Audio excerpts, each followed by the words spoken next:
Bismillahirrahmanirrahim. Assalamualaikum warahmatullahi wabarakatuh. Waalaikumsalam warahmatullahi wabarakatuh. Alhamdulillahirabbil alamin. Kita berjumpa kembali dengan komunitas kajian online Fikroh bersama Kiai Haji Muhammad Salim Imron yang insya Allah dilakukan secara rutin setiap hari Kamis. Dan pada hari ini kita lakukan pada pukul 7.30 malam. Sedangkan untuk pekan depan, insya Allah kita akan lakukan pada pukul 5 pagi. Kami informasikan bahwa Yai Salim Imron ini juga sebagai Ketua Umum Dewan Pimpinan Majelis Ulama Indonesia Kabupaten Sidoarjo, dan beliau juga pengasuh Pondok Pesantren Manbaul Hikam atau yang lebih dikenal dengan nama Mahika di daerah Putat Tanggulangin Sidoarjo. Sebelum kita mulai kajian hari ini, insya Allah mohon Bapak Ibu untuk mematikan kameranya apabila, mohon maaf, ini tadi ada jamaah yang tadi ada istrinya tiduran gitu, jadi lebih baik kameranya dimatikan saja. Jadi biar tidak mengganggu jamaah lainnya dan juga tidak menimbulkan fitnah. Dan kami mohon maaf, mic partisipan kami akan matikan, tapi insya Allah nanti akan ada sesi silaturahim. Kita akan menyapa satu sama lain partisipan yang ada di Zoom ini, sehingga kita bisa saling kenal dan saling bisa guyup satu di antara lainnya. Dan insya Allah untuk pertanyaan di kajian ini dilakukan di grup Telegram. Dan kami sudah memiliki grup Telegram yaitu Fikroh KOMSI. Jadi mohon bisa menginstal aplikasi Telegram lalu mencari dengan kata kunci Fikroh KOMSI lalu join atau bergabung. Dan insya Allah pada hari ini sudah ada 2 pertanyaan dan 7 yang meminta didoakan. Jadi kita nanti ada juga sesi doa bersama. Dan insya Allah kajian ini selain di live, kita berinteraksi menggunakan aplikasi Zoom ini, kita juga bisa live streaming di Facebook Sahabat Masjid Indonesia. Dan monggo kita akan mulai kajian malam ini. Saya persilakan Yai Salim Imron bisa memulainya. Assalamualaikum warahmatullahi wabarakatuh. Waalaikumsalam. Assalamualaikum warahmatullahi wabarakatuh. Bismillahirrahmanirrahim. Alhamdulillahi rabbil alamin. Asyhadu an la ilaha illallah wa asyhadu anna Muhammadar Rasulullah.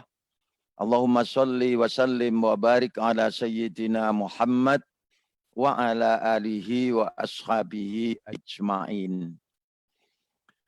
Bapak-bapak, ibu-ibu, saudara-saudari, partisipan kajian online Fikroh MSI yang saya hormati, syukur alhamdulillah malam hari ini Kamis jam 19.30 waktu Indonesia bagian Barat pada tanggal 8 Oktober 2020 kita masih diberi kesempatan bisa bertemu kembali pada edisi ke-26 ini. Insya Allah semuanya dalam keadaan sehat walafiat.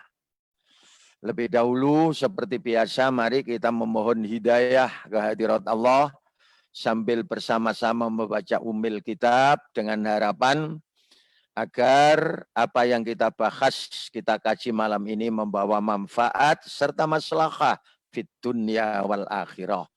Ala hadhihi niyah al-Fatihah. A'udzu billahi minasyaitonir rajim. Bismillahirrahmanirrahim. Alhamdulillahi rabbil alamin. Ar-Rahmanir Rahim. Maliki yaumiddin. Iyyaka na'budu wa iyyaka nasta'in. Ihdinas siratal mustaqim. Siratal ladzina an'amta 'alaihim ghairil maghdubi alaihim waladdallin. Amin. Bapak, Ibu, saudara-saudari, partisipan kajian online Fikro MSI yang berbahagia. Pada kesempatan ini saya ingin melanjutkan betapa pengaruh anak-anak dalam kehidupan rumah tangga ini. Bagian kedua tentang macam-macamnya anak bersama tantangan dalam kehidupan mereka. Pada episode pertama, saya telah mengingatkan bahwa kewajiban orang tua terhadap anak-anaknya oleh Nabi Muhammad SAW secara terperinci saya sudah sampaikan. Saya ingin ulang sampai kepada kesimpulan bahwa anak-anak kita ini adalah anugerah Allah, sekaligus amanat yang dipercayakan Allah kepada orang tua seperti kita. Maka bimbingan Islam yang diajarkan Nabi kita Muhammad SAW antara lain secara berurutan begitu lahir, maka ini tugas ayah ya sebenarnya, memperdengarkan suara azan di telinga kanan bayi ketika baru lahir dari rahim ibunya. Kemudian disertai iqamah di telinga kirinya. Ini hanya anjuran dari Nabi kita Muhammad SAW.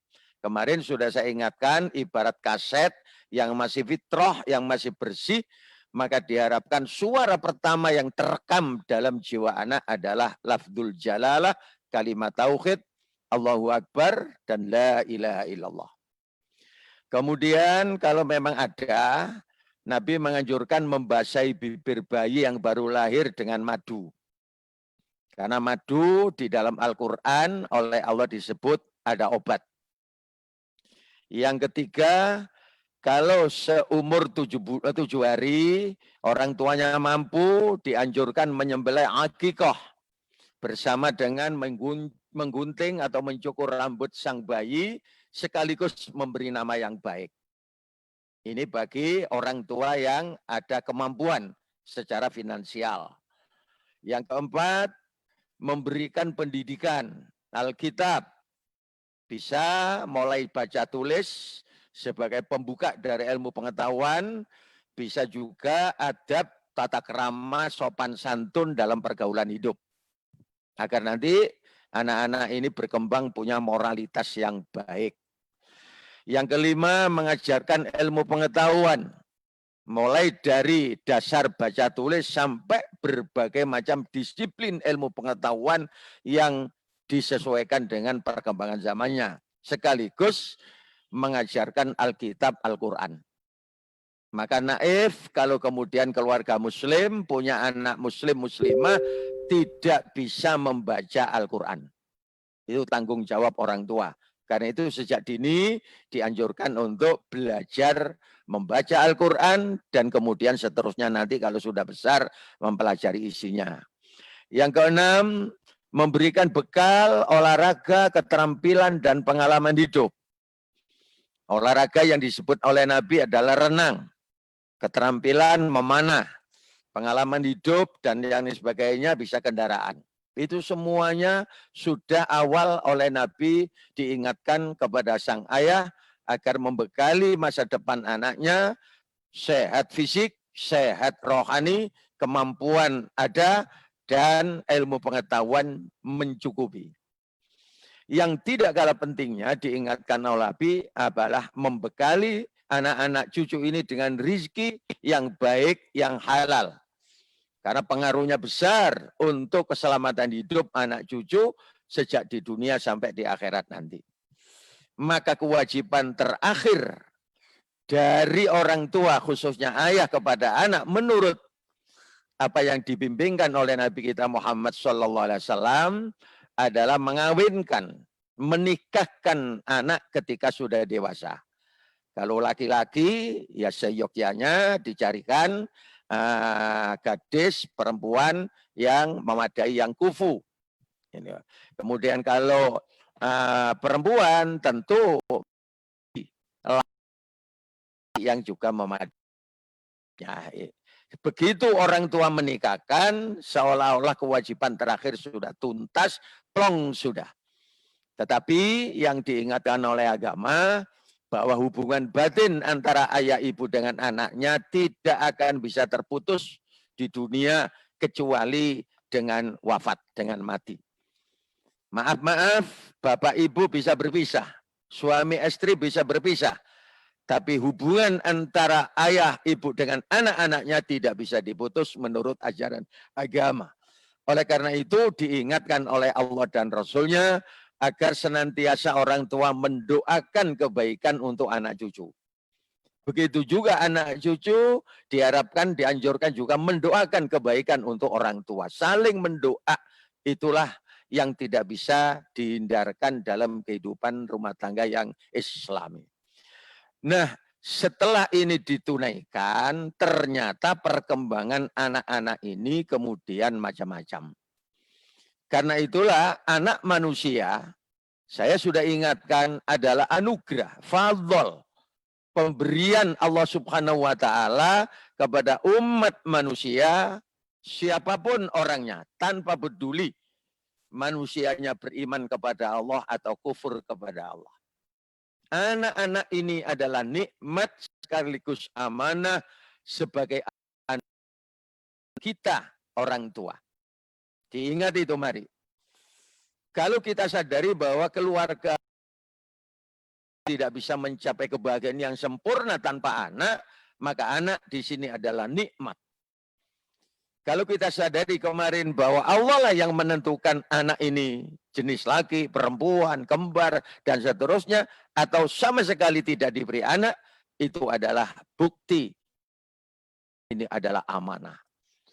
Maka ketika kita sadari bahwa anak-anak ini nikmat sekaligus amanat, dalam penerimaannya selama ini di dunia manusia ini ada dua macam. Ketika diberi nikmat, ada umat manusia yang bersyukur. Diberi kepercayaan amanat, ada yang menaikannya, menjaganya, merawatnya dengan baik. Tidak sedikit umat manusia yang diberi anugerah Allah. Anaknya manusia, anak manusia ini disikapi dengan kufur. Tidak disyukuri malah dikufuri. Amanah tidak dipelihara malah disia-siakan. Inilah warna penerimaan orang tua dalam kaitan ini Bapak Ibu. Anugerah anak oleh Allah. Nah kita-kita yang ikut kajian online Fikro MSI ini, mari kita sadari bahwa adalah nikmat anugerah Allah yang harus kita syukuri, sekaligus amanah yang harus kita pelihara. Maka dari sikap ini, anak ini kalau disyukuri, bisa menjadi pelengkap kebahagiaan hidup orang tua. Akan tetapi, kalau nikmat itu dikufuri, amanat ini disia-siakan, maka jadilah anak-anak ini merupakan penyebab kesengsaraan hidup berumah tangga. Coba diamati bagian yang saya buat itu, Bapak Ibu yang berbahagia. Anak manusia adalah anugerah Allah yang berupa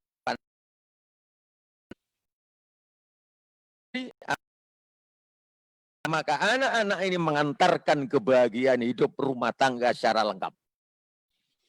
Akan tetapi sebaliknya kalau nikmat Allah ini dikufuri, amanat disia-siakan, anak cucu ini akan menyebabkan kesengsaraan hidup berumah tangga orang tuanya. Sejak di dunia sampai di akhirat nanti.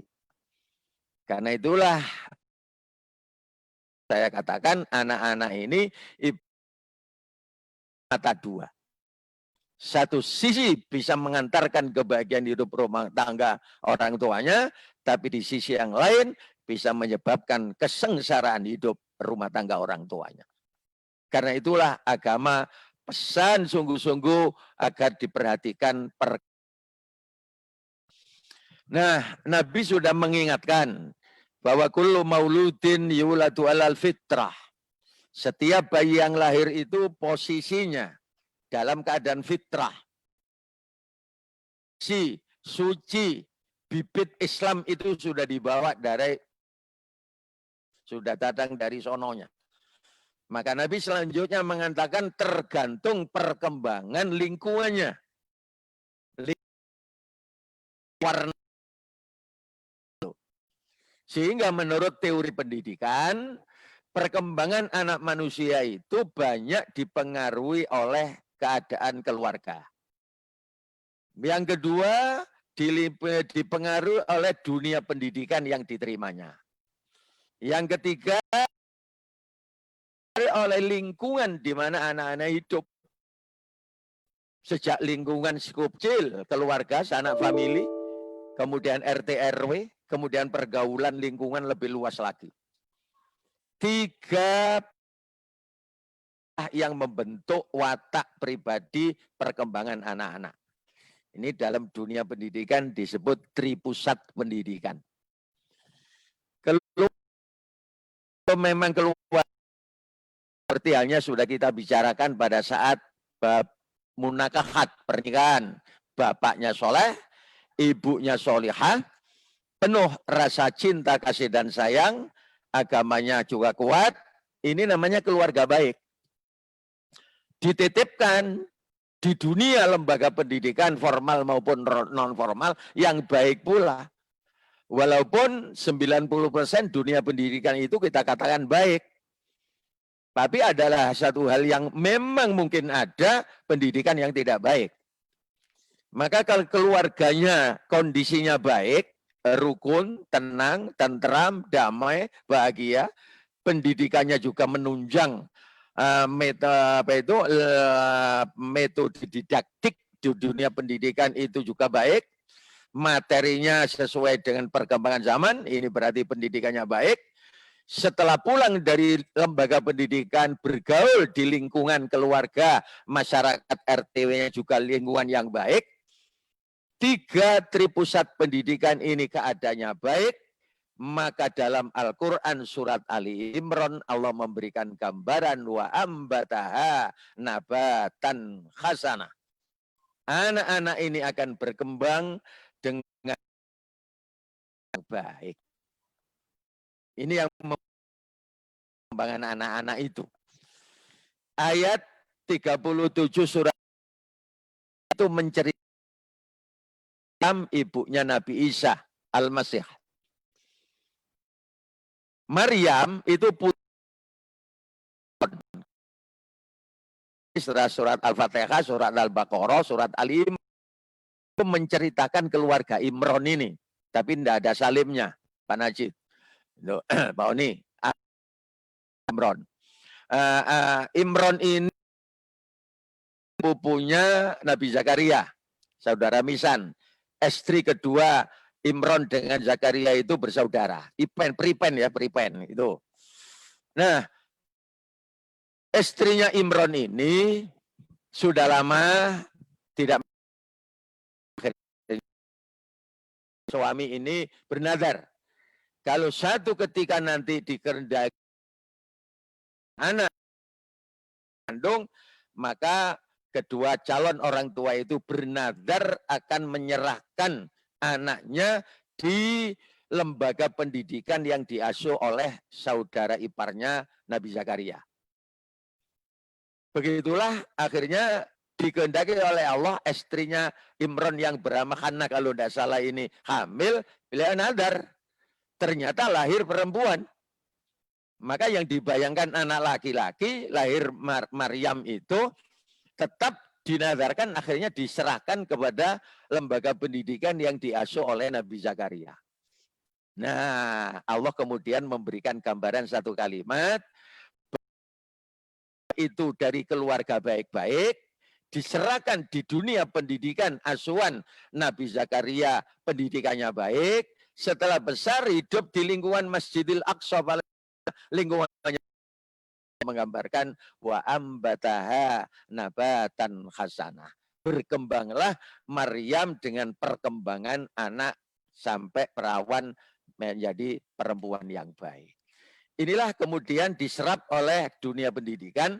Kalau memang kita menginginkan anak-anak cucu-cucu kita ini berkembang jadi anak yang baik, yang membahagiakan keluarga, maka berupayalah mengkondisikan pusat pendidikan ini dengan pengaruh yang baik-baik. Keluarga kita ciptakan menjadi keluarga yang baik, tempat anak-anak merasakan ketenangan hidup di rumah tangga. Kita serahkan ke lembaga pendidikan yang baik, menurut kita, sesuai dengan perkembangan dan minat anak-anak. Lalu jangan lupa, lingkungan pergaulan, RT, RW, masyarakat, pergaulan sekolah, pergaulan olahraga, hobinya, itu juga harus diawasi perkembangan yang baik. Insya Allah, harapan menjadikan anak-anak baik itu akan. Tetapi ingat, gak baik itu cuma yang paling saya kagumi kan yang ada di belakang Tutwuri Handayani. Di belakang memberi kesempatan anak-anak untuk mandiri sampai mana perkembangannya, kalau benar diberi semangat dorongan, kalau keliru dibetulkan, kalau salah dibenarkan bagaimana baiknya. Insya Allah, orang tua, guru, ustadz, dan semacamnya tokoh masyarakat, kalau ngeterapkan, mewujudkan triemong, hasil teorinya Ki Hajar Dewantoro ini, ambataha nabatan hasanah, yang digambarkan oleh Allah di surat Ali Imran 37 akan berhasil. Di depan orang tua bisa dijadikan contoh teladan yang baik. Di tengah-tengah anak-anak ini perhatian, kasih sayang, dan menggugah semangat. Dan di belakangnya anak orang tua bisa mengawasi, membenarkan di mana perlu. Namun, Bapak, Ibu, saudara-saudari yang saya hormati, perkembangan anak manusia itu pun kadang-kadang keinginan orang tua baik, tapi ternyata keadaan keluarganya justru tidak baik. Dunia pendidikan kadang-kadang juga terpengaruh. Apalagi lingkungan zaman sekarang. Guru pendidikannya tidak baik, lingkungannya juga buruk sekalian. Maka tidak heran. Zaman menjadikan anak yang baik itu wa ambataha nabatan sayyi'ah. Anak yang berkembang jadi buruk. Ya, saya tidak generalisasi, mboten kebiak uya podo asine. Kalau Bapak Ibu sudah pisah, broken home, yang jadi korban pertama adalah anak-anak. 1-2 ada kejadian begitu orang tua pisah, sudah tidak memperhatikan anak, bapak katut istri baru sudah tidak memperhatikan anak, ibu kemudian suami baru, bapak baru, anak disia-siakan. Ini namanya keluarga buruk. Atau kalau tidak begitu, bapak ibunya masih utuh, masih jadi suami istri, tapi sudah tidak memperhatikan kepada anak-anak. Papa sibuk, mami repot. Dunia sekarang menjadi keluarga yang buruk. Atau konflik. Karena ekonomi, keluarga konflik, terus anak-anak akhirnya nggak kerasan di rumah, memperhatikan bapak ibunya sering bertengkar di rumah. Naudzubillah, ini keluarga yang tidak baik. Perkembangan anak-anak pun menjadi tidak baik. Kemudian pendidikan, hadirin, cuma sedikit kalau pendidikan itu berpengaruh buruk. Kata kita sudah husnudzon saja. Ustadz, ustazah, siapapun yang sudah menciptakan lembaga pendidikan formal maupun non formal, niatnya baik, tentu pengaruhnya juga baik. Akan tetapi ada sedikit 1-2 lembaga pendidikan yang akhirnya berpengaruh kepada anak-anak tidak baik. Ini juga mempengaruhi, apalagi lingkungan. Memberikan statement lingkungan yang baik, jual minyak wangi. Lingkungan pergaulan hidup yang buruk seperti dekat dengan pembakar kayu api. Mathalu jalisi sholeh wa jalisi su kamathali kamilil misk. Kata orang Jawa, cedek dedelong wangi, cedek ngobong kayu melo sangit. Anak-anak ini berkembang karena lingkungan besar kali pengaruhnya. Coba bayangkan Bapak Ibu yang saya hormati, keluarganya sudah baik, lembaga pendidikannya baik, budget dandanan yang baik ini gara-gara salah pergaulan. Pergaulannya buruk, keseret teman. Entah kena mirasantika, kena narkoba, kena moralitas buruk dan sebagainya. Budget dandanan wa ambadana batan hasana. Demikian juga bagus keluarganya lebih brengsek lagi, nggak jadi dandanan, rusak pendidikannya. Oleh karena itulah siapapun yang ada di satu di antara tiga atau ketiga-tiganya ini, orang tua, guru, tokoh masyarakat, mari kerjasama yang baik, yang sinergi, menciptakan suasana lingkungan keluarga, anak-anak bangsa ini yang baik-baik.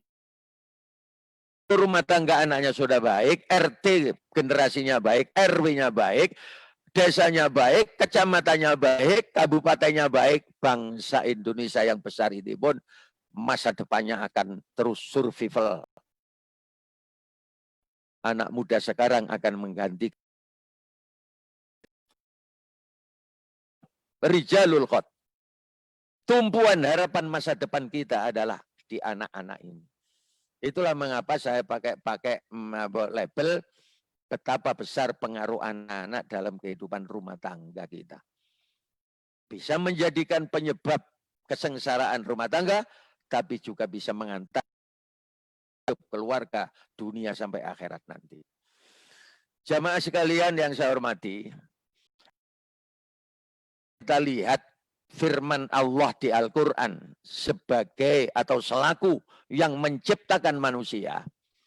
Saya sampai pada kesimpulan memperhatikan ayat itu macam-macamnya anak manusia menurut sang penciptanya, yaitu Allah Subhanahu wa Ta'ala, bisa dijadikan keturunan umat manusia. Ini saya perhatikan bisa dibandingkan dua. Ada dzurriyyatan thayyib, dzurriyyatan di'afan. Kalau perlu bapak-bapak sekaligus skema singkat saja ya di kertas, thread dzurriyah itu ada thayyibah, ada yang di'afan. Yang coba lihat, kalau thayyibah itu baik, lawan katanya biasanya sayyi'ah buruk. Tapi Allah tidak pakai kata-kata buruk, pakai kata su'ud. Dengan halus, di'afan, lemah. Ini saya pakai gambaran thayyibah itu plus, di'afan itu min. Ya, orang tua nanti dihadapkan kepada dua macam anak, plus dan minus. Thayyibah dan di'afan. Dari mana thayyibahnya ini? Bisa kita lihat. Doa Nabi Zakaria ketika sudah usia hampir 1 abad, tidak henti-hentinya Nabi Zakaria berdoa seperti yang diceritakan Allah di surat Ali Imran ayat 38 itu. Rabbi habli min ladunka dzurriyyatan thayyibah innaka sami'ud du'a. Ya Tuhan, anugerahilah aku yang baik. Terus beliau ya tua sampai hampir 90. Wah, ini terus dibaca. Akhirnya toh dikabulkan oleh Allah. Lahirlah Nabi Yahya. Terkenal anak yang santun, yang ahli, yang gambaran dzurriyyatan thayyibah. Generasi yang baik. Itu ya, surat Ali Imran ayat 38. Kemudian di surat An-Nisa ayat 9, Allah ingatkan kepada setiap orang tua. Wal yakhshal ladzina law taraku min khalfihim khafu alaihim falyattaqullah wal yaqulu qaulan sadida. Itu saya beri warna merah itu.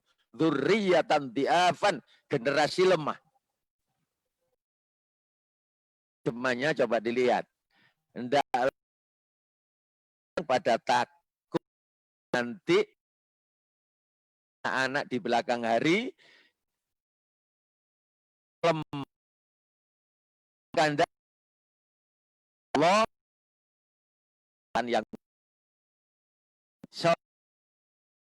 juga hati kita ini.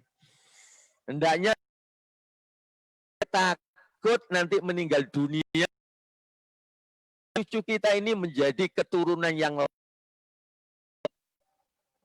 dzurriyyatan di'ab. Sebab kalau generasi lemah, orang tuanya meninggal dunia, khaufu alaihim, mengkhawatirkan masa depannya. Gitu ya, khaufu alaihim itu. Di belakang dzurriyyatan di'afan ada khaufu alaihim. Mereka, masa depan mereka. Sehingga Allah ingatkan, bertakwalah kepada Allah dan berkatalah yang baik. Ya, jadi dua macam ya, ada thayyibah, ada di'afan. Sekarang kita pecah lagi.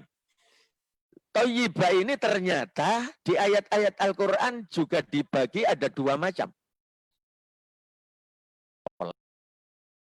Ada anak yang qurrata a'yun, buah hati. Yang thayyibah, yang baik, lahir batinnya baik, itu ada yang qurratu a'yun. Gambaran yang soleh itu dari mana? Doanya Nabi Ibrahim yang terkenal. Nabi Ibrahim itu menurut riwayat sudah lebih dari 100 tahun umurnya, tapi belum punya anak. Beliau yakin Allah itu Maha Kuasa. Maka Allah kemudian dengan Rabbi habli millad Rabbi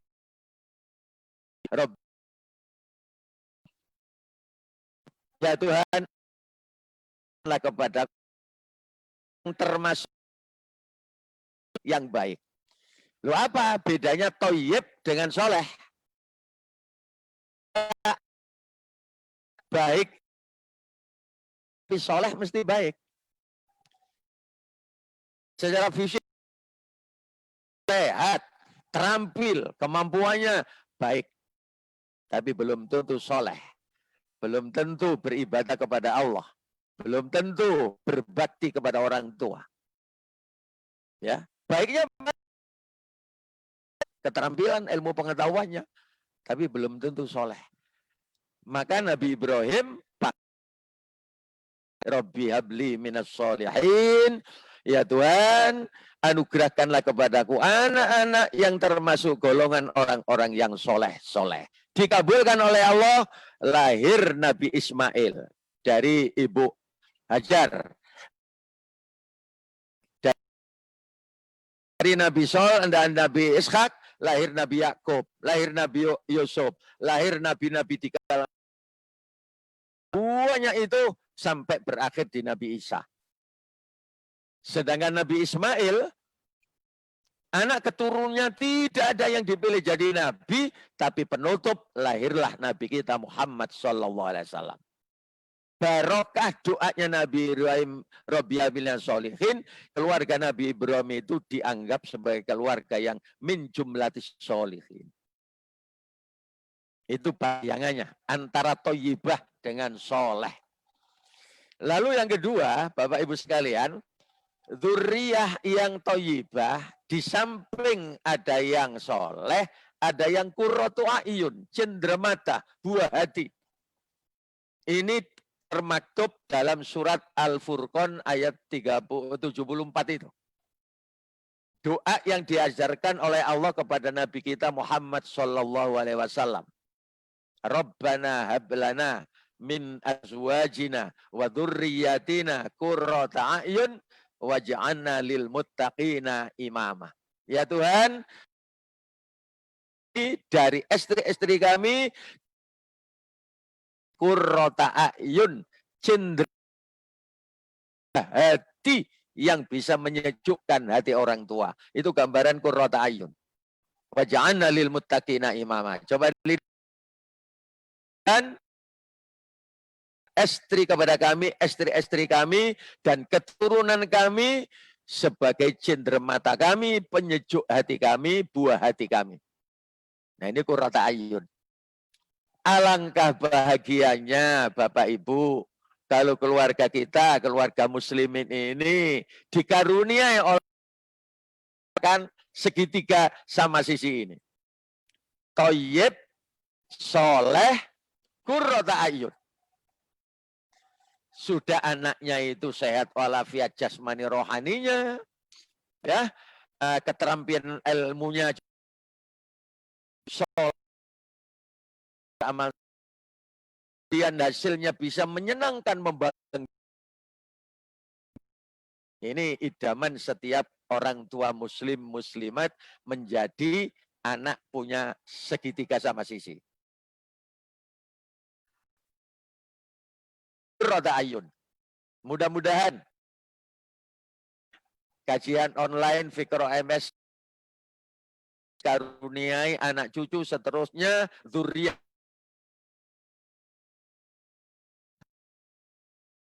wa min qurrati ayun. Allahumma amin. Ini idaman setiap orang tua. Tapi Bapak Ibu yang saya hormati, kan tidak selamanya keinginan itu mesti terkabul seperti harapan itu. Allah tengah-tengah keluarga yang buahnya ini muncul dzurriyyatan dia. Gimana lemah ini? Apa lemah itu? Lemah, bisa lemah fisik, bisa lemah materi, bisa lemah mental, bisa lemah iman, bisa lemah akhlak. Komplit. Cuma di Al-Quran saya temukan yang generasi lemah itu juga ada 3. Zinatun, perhiasan. Ya, yang kedua fitnatun, cobaan, ujian. Dan yang ketiga aduun, musuh. Na'udzubillah min dzalik. Partisipan online, kajian online Fikroh MSI ini tidak sampai dikaruniai oleh Allah anak yang zinatun, fitnatun, aduun. Tapi kalau Allah mengendaki, gimana lagi? Kita harus sabar. Nah, di mana itu? Yang dzurriyah di afan pertama adalah yang zinatun. Termaktub dalam surat Al-Kahfi ayat 45. Al-malu wal banuna zinatul hayatid dunya. Harta dan anak-anak itu adalah perhiasan hidup di dunia. Perhiasan hadirin. Ibu-ibu perhiasan, ya hanya sekedar aksesoris. Berias. Kalau saya boneka, satu di antara macamnya perhiasan adalah boneka. Golean.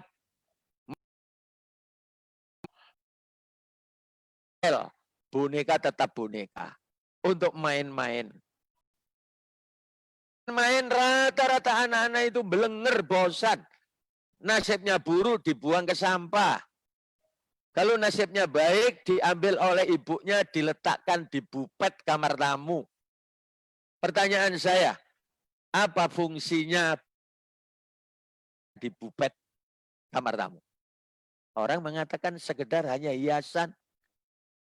Tidak bisa dimanfaatkan untuk apa?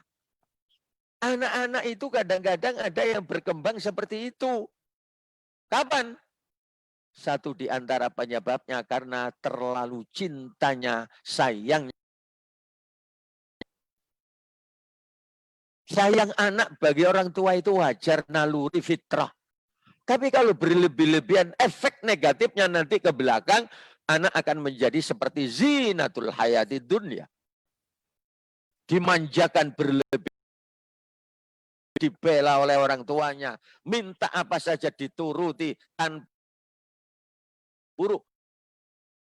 Apalagi saya sering mengatakan ambek nyemoni dede, bapak nih roto anggak dede. Siapa nak yang ganggu kamu? Katakan kepada papa, kalau ada yang ganggu, nanti saya yang akan nolong. Dibeli anaknya salah, minta apa ada dituruti. Jadilah anak manja. Sekarang di masyarakat ada generasi santai. Hanya seolah-olah senang tok, tidak bisa mandiri karena tidak diberi kesempatan oleh orang tuanya untuk bekerja sendiri. Sembarang kali jalan cucu, pakaian dipakaikan, sepatu dikeno, sembarang kali sudah anak senang-senang toh. Ya kalau orang tuanya ada terus. Barangkali masih belum ada masalah. Nanti kalau orang tuanya meninggal dunia, Allah katakan dzurriyyatan di'afan, khafu alaihim, mengkhawatirkan aja. Harta waris yang sekian banyak amblas dalam waktu relatif singkat hanya untuk senang-senang. Apalagi kalau generasi santai seperti ini menjadi pimpin desa didol karo pimpinan yang semacam ini. Naudzubillah. Dan tidak fitnah, tapi ini sudah terjadi. Latar belakang sejak kecil akhirnya jadi pimpinan hanya gerogoti saja. Naudzubillah. Oleh karena itu saya hanya sekedar ingatkan kepada Bapak Ibu yang sudah dititipi anugerah Allah anak, sayang tapi jangan berlebih-lebihan. Ahbib habibaka haunamma asahubbuka baghidaka yaumamma, kata Nabi. Cintailah sesuatu itu yang wajar-wajar saja. Siapa tahu barangkali nanti masa yang akan datang, siapa yang kau cintai ini menjadi bumerang, musuh kepada kamu, mendatangkan penderitaan kepada kamu. Ini loh yang dimaksud oleh Allah, zinatul hayat wal banuna zinatul hayati dunya, termasuk generasi yang diafan, generasi manja, generasi santai. Yang kedua, generasi diafan kedua adalah yang fitnah, cobaan. Dalam surat At-Taghabun, silakan, walukum wa auladukum,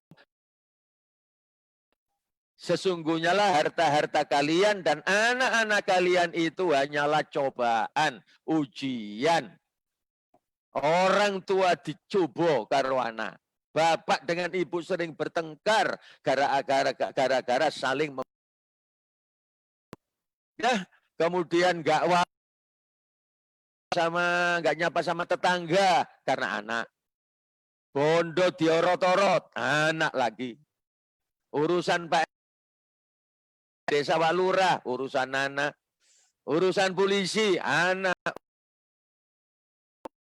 Fitnah. Muncullah di masyarakat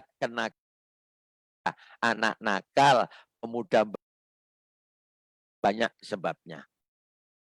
Saya hanya mengetengahkan, Allah mengingatkan di ayat Al-Quran, anak manusia ada yang jadi fitnah bagi orang tuanya. Nyubotok saking nakal. Nah, yang paling prihatin yang ketiga ini Bapak Ibu. Yang berbentuk aduun. Masih di surat At-Taghabun ayat 14. Kalau saya tarik ke belakang ya. Allah ceritakan generasi yang Thayyibah 3 tadi itu. Yang lemah sudah ada 2. Itu hanya kalam berita menurut bahasa Arab. Kalam hanya memberitahu. Coba saya ulang. Nabi Zakaria diceritakan oleh Allah berdoa, Rabbi habli min ladunka dzurriyyatan thayyibah, berita.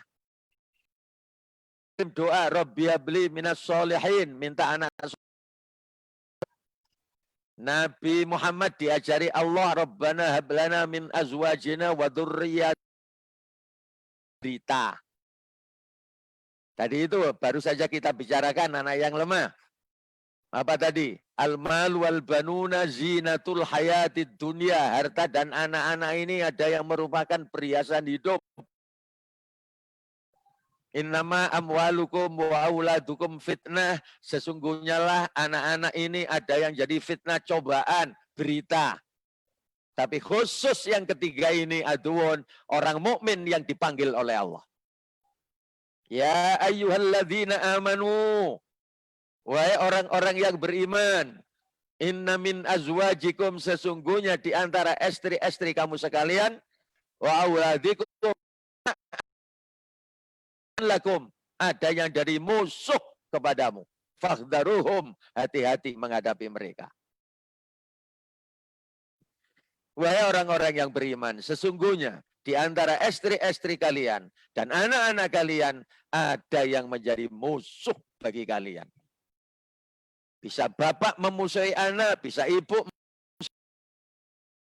anak yang memusuhi bapak, anak yang memusuhi ibu. Muncullah oleh keluarga muslim anak durhaka.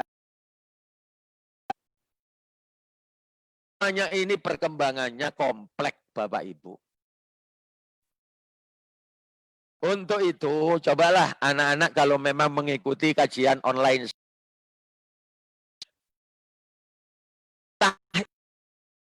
Islam itu adalah ibadah kepada Allah. Beribadah kepada Allah. Lalu yang kedua adalah berbakti kepada ibu bapak. Wa qadha rabbuka alla ta'budu illa iyyahu wa bil walidaini Allah, lalu berbakti bersikap baik kepada ibu bapak. Nah, ini kedudukan orang tua di hadapan Islam itu di bawah Allah. Nabi lalu mengatakan ridallah fi ridha wala takun wala tanharhuma. Kalian bapakmu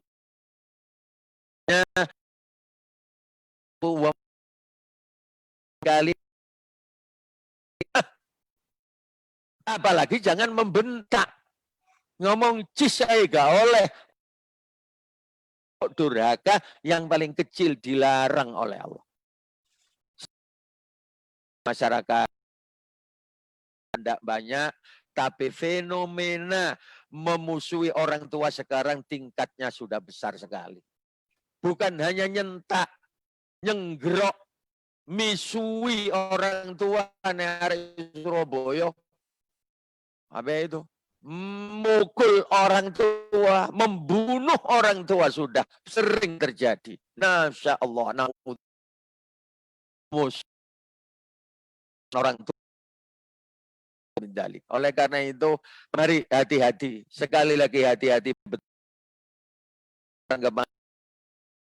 Jangan kita lemah atau fitnatun yubodo nang bila anak cucu kita menjadi durhaka, anak yang Bapak Ibu yang saya hormati, yang skema semuanya, ada yang toyibah itu soleh, ada yang kurota ayun, ini idaman kita semuanya. Ada juga yang diafan, lemah, yang aduun. Kalau ini di manusia, semuanya anak-anak ini tapi tantangan hidup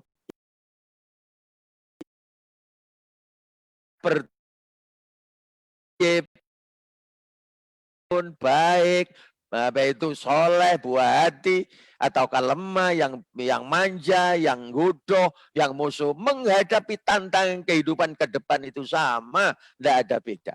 Ini yang harus diperhatikan oleh orang tua. Mohon maaf. Apa tantangannya? Banyak, kompleks. Sekedar saya hanya ingatkan kepada orang tua, sekaligus evaluasi diri. Antara lain, yang dihadapi masa kini, dan yang akan datang, generasi milenial ini, apa itu? Yang pertama, Bapak Ibu, mari kita sadari sekeliling kita. Pertambahan jumlah penduduk ini semakin banyak. Akibatnya membawa banyak masalah. Kalau orang tua seperti kita dulu ini, hidup jadi remaja, lingkungan kita ini masih sedikit. Saya pakai ukuran, hampir 20 sampai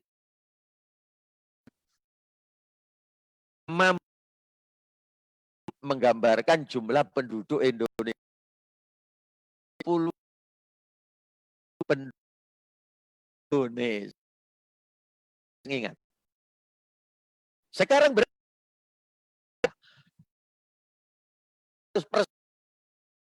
70, apalagi yang akan datang. Apa yang terjadi ketika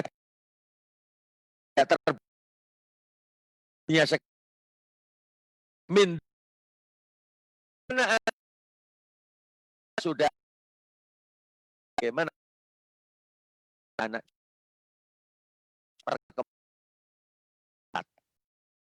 belum kemudian tantangan umat Islam secara menyeluruh. Ya, ini akan terkait juga dengan kita nanti. Sekedar saja ya, nanti akan kita bahas mendalam lebih dahulu. Sekedar untuk diketahui. Tantangan umat Islam dari luar antara lain ateisme masih terus merambah. Kepercayaan yang mempercayai tidak ada Tuhan, tidak percaya agama. Materialisme, paham kebendaan. Sekularisme, paham yang memisahkan antara urusan agama dengan urusan negara. Dunia dengan liberalisme, paham yang kepada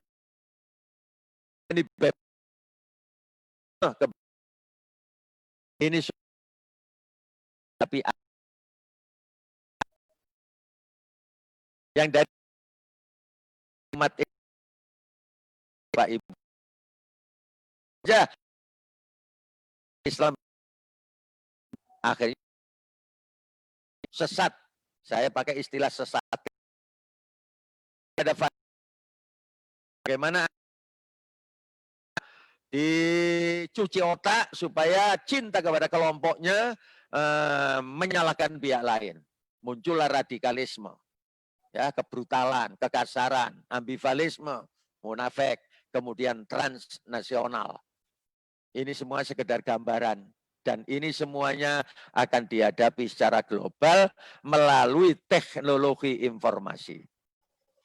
Ya, harap maklum pegangan anak-anak sekarang HP.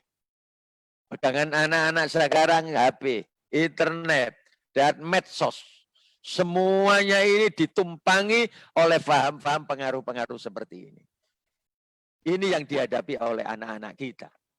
Jamaah sekalian yang saya hormati,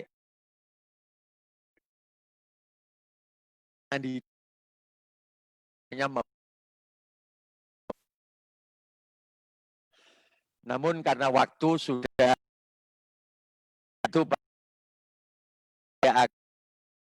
gambaran kami itu menghadapi tantangan hidup yang sama. Ada apa? Oh, mendatang. Dan apa yang bisa saya sampaikan kita selaku orang tua di anak dan kemungkinan seperti ini. Mudah-mudahan ada manfaatnya. Yang kasih.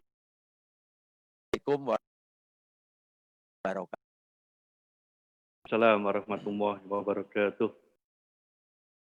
Masuk itu ya doa bersama. Ada 3 baru ya, untuk bacaan apakah bisa pada sholat ya sebenarnya sholat pun munfarid sendirian atau berjamaah telah dalam hukum fikih namanya sunnah. Atas dasar Nabi memberikan sahabat ketika itu untuk membaca Quran yang mana saja yang dimampu. Matayas minal Quran, bacalah mana dari Al-Quran yang paling mudah. Nah, itu loh. Nah, maka dianggaplah yang paling mudah itu yang di juz 30 itu surat-surat pendek muqassar. Nah, kalau kita melihat apa yang dilakukan Nabi Muhammad SAW, tapi tidak harus baku ya, Nabi membiasakan kalau sholat maghrib, beliau ngimami, maka surat yang dibaca pada rakaat pertama surat Al-Kafirun. Sedangkan surat yang dibaca di rakaat kedua surat Al-Ikhlas. Qul ya ayyuhal kafirun dengan qul huwallahu ahad.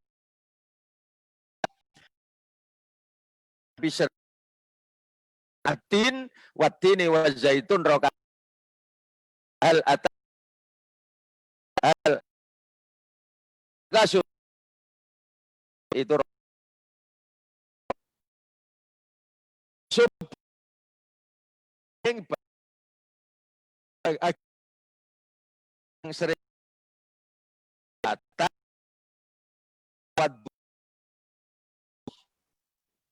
itu yang didengar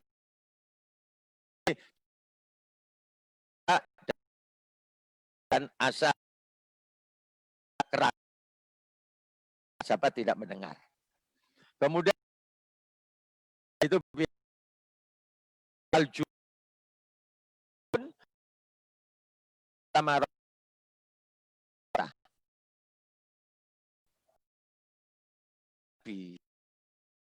wajib tidak harus ini. Tapi kalau sekarang itu bagus. Yang Anda ada ayo nih praktek yang untuk mengikuti mazhab tertentu, apa yang harus dipelajari terlebih dahulu, Yai? Barakallahu fikum. Ya, pada dasarnya belajar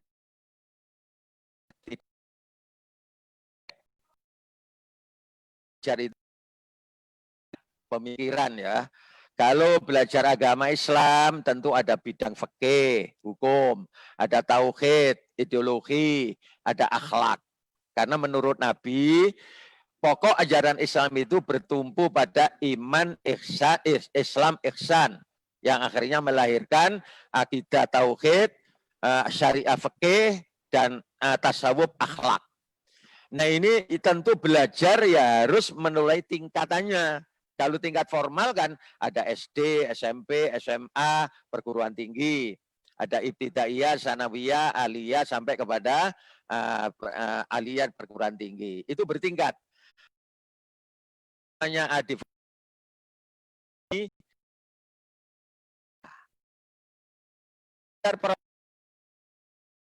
Oleh karena itulah kalau ingin mendalami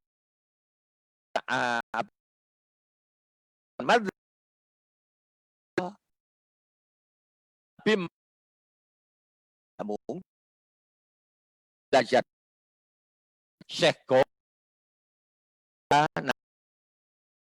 dulu bisa saling ya saya anjurkanlah belajar dan belajar pun untuk sekedar perbandingan. Nanti pada saatnya akan lebih luas. Semakin ilmu Islam itu didalami, semakin tambah luas, tambah luas, tambah luas. Seperti lautan.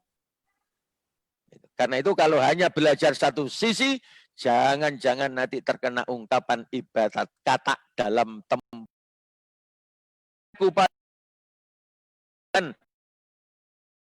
Itu ya karena belajarnya kendali. Nanti akan ketemu. Lanjut, Pak. Ini seperti pertanyaan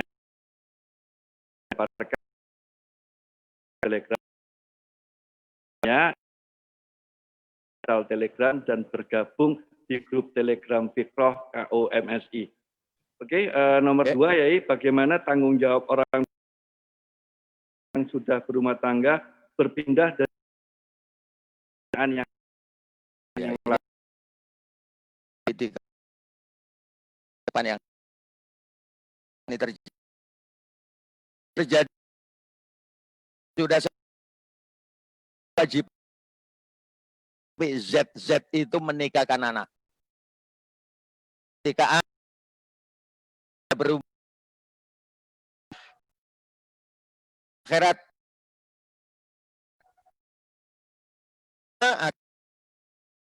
oleh timur orang jawab resiko akan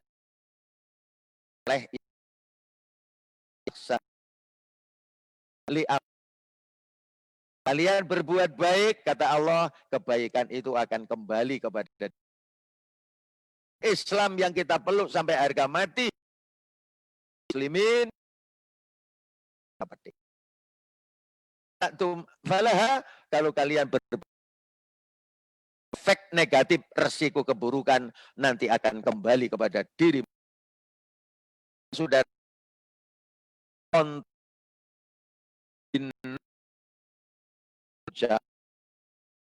kan kekafiran anaknya Kan'an, karena sudah tidak kurang-kurang menjadi baik, menjadi soleh, menjadi kurang, semuanya seperti itu. Seperti tanggung jawab itu sudah lepas. Anak wali Makama Robayani Sohiro itu sudah itu ya. Ada lagi? Ya. Anak akan orang tuanya, apakah menurut pertama? Oke. Ya, anak akan menjadi musuhnya orang tua. Ya. Ketika sebelumnya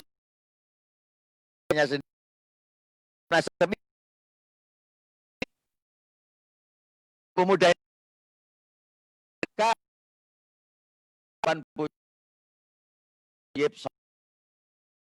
sampai ya mulai dari bibit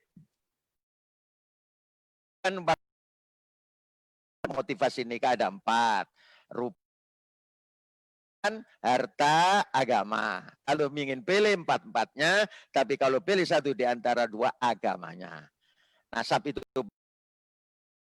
agama lebih penting. Dari sini bibitnya suami yang soleh, istri yang solihah, anak yang soleh dan solihah. Tapi kalau keturunan ke atas nanti ada bibit-bibit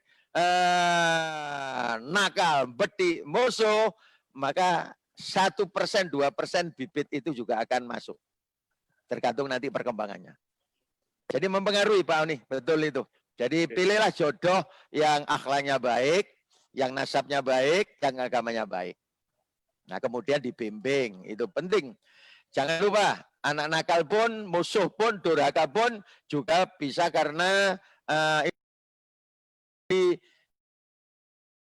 itu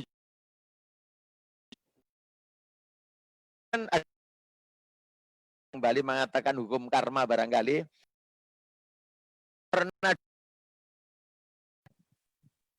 pernah musuhi bapaknya. Begitu jadi orang tua, tahu-tahu anaknya musuhi kepadanya. Jangan salahkan anak. Ini balasan dari Allah. Pernah menyakitkan rasa disakiti oleh anak sendiri. Itu balasan. Birru aba'akum tabirukum abna'akum. Itu termasuk ini. Lanjut, Pak. Apakah? Saya mengingatkan, bentar ya, saya mengingatkan yang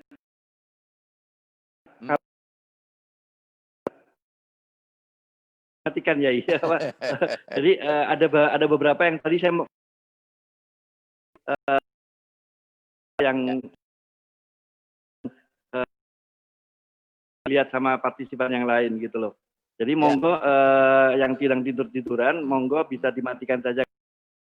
Oke. Ya, dari